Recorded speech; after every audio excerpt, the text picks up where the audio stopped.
Good evening. About the only thing we can compare to Hurricane Hugo in Charlotte is the great earthquake of 1886, which, by the way, also came to us from Charleston.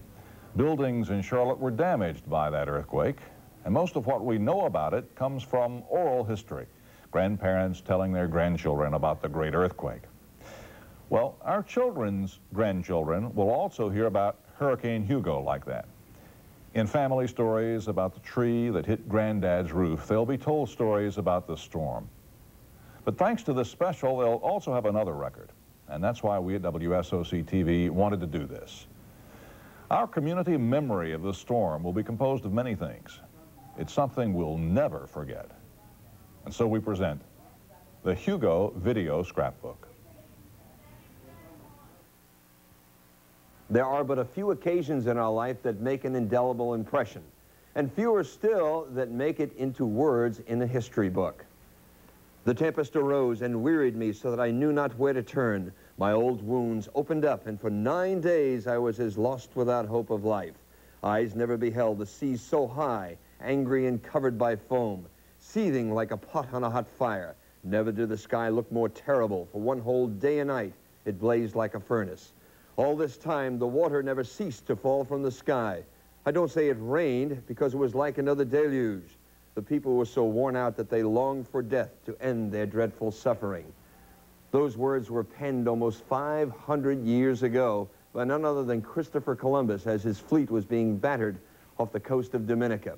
And now we have a brand new storm to which the record books will be looking. And it began benignly enough as just a small weather system coming off the African coast.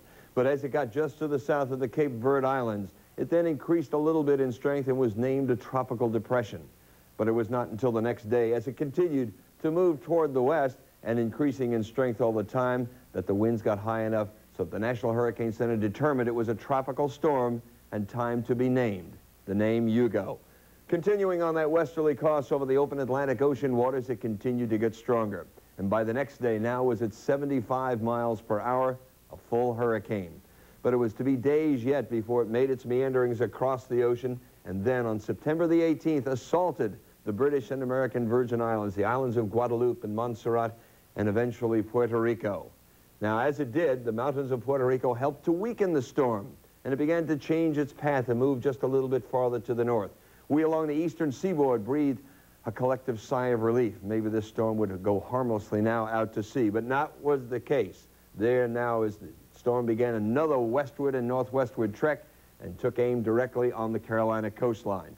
It was that time that we started to see the hurricane watches in preparation for hurricane warnings along the coast, and we all thought back to October 1954 as another storm with the letter H, Hazel, in October, devastated the Outer Banks and the eastern half of the entire state of North Carolina, with evidence, as you can see now, massive flooding and, of course, the wind damage and loss of life that numbered at that time in the hundreds. Now, as the storm Hugo moved closer to us and eventually made landfall right over the city of Charleston and brought the storm waves all the way from Myrtle Beach down to Charleston, as it moved inland, it began to pick up its forward speed. Matter of fact, raced past Columbia, heading directly for Charlotte, and it got here early in the morning hours. And, of course, with the highest winds here in Charlotte of 88 miles per hour. It continued to move to the north now, and definitely increasing its speed to almost as high as 40 miles per hour. It eventually ended up all the way up by Pittsburgh. As a matter of fact, the storm, Hurricane Hugo, that assaulted us on that morning, by 6 o'clock that night, was no longer even an identifiable weather system. Sunday, September 17th, Hugo heads for Puerto Rico. Although the seas have started to swell, this could well be the calm before the storm in Puerto Rico. Folks here are covering windows, buying groceries, and making evacuation plans. Hugo could hit Puerto Rico and the U.S. Virgin Islands by tonight or early tomorrow. Monday, September 18th, Hugo hits Guadeloupe. The storm hit Guadeloupe and the Virgin Islands yesterday, killing 9 people and leaving 10,000 others homeless. A charter boat captain watched the storm come ashore in St. Croix. Looking down the lagoon, we see a lot of sailboats intertwined and a lot of A lot of sails ripped and a lot of trees down, trees and power lines, and it looks pretty bad. Tuesday, September 19th, Carolina waits. In the last 2 days here in the Wilmington area, you can feel the interest in Hugo's path peaking. No one has packed up and left here just yet, and no one's hit the panic button, but there definitely is growing concern. Wednesday, September 20th, the coast prepares. Back here at Wrightsville Beach, there are preparations, even unofficial preparations being undertaken right now.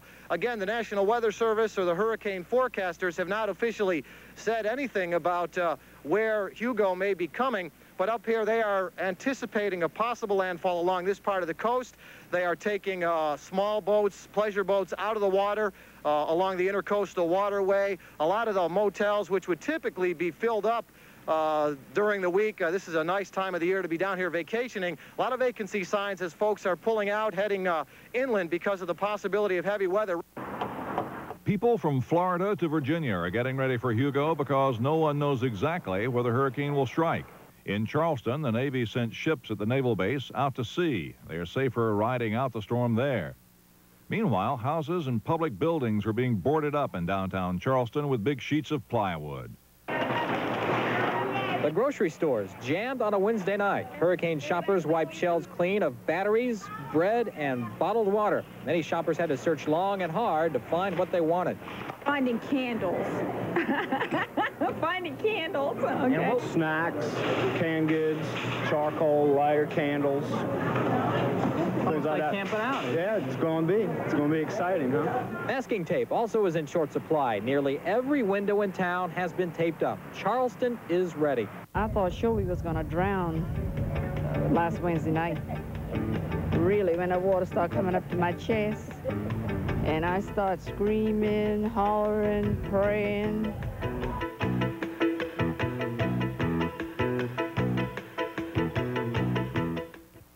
The Hugo Video Scrapbook, brought to you in part by your local Carolina Dodge dealer, where the spirit always shows.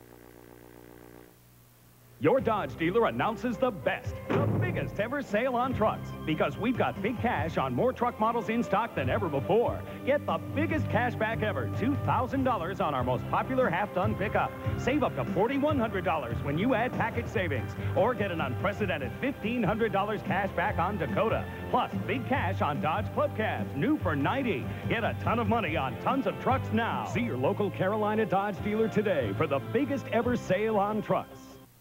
The spirit of the Carolinas. It means helping people in time of need. Friday, September 22nd, Hurricane Hugo devastated our area, but the spirit of the Carolinas would not be dampened. When someone needed help, neighbors pitched in. We saw a lot of this spirit. And while we're not out of the woods yet, we'll get through this thing. Channel 9 salutes all of you who've shown the true spirit of the Carolinas. Spirit of the Carolinas, we send our best to you. Prestigious cheese competition in New York, Cracker Barrel Cheddar wins a gold medal. It's 17th, and since nothing succeeds like success, introducing Cracker Barrel Havarti, Vermont Cheddar, Munster, and Baby Swiss. Each made with the same care as our award-winning cheese. So when will they win you over? Cracker Barrel from Kraft, judged to be the best.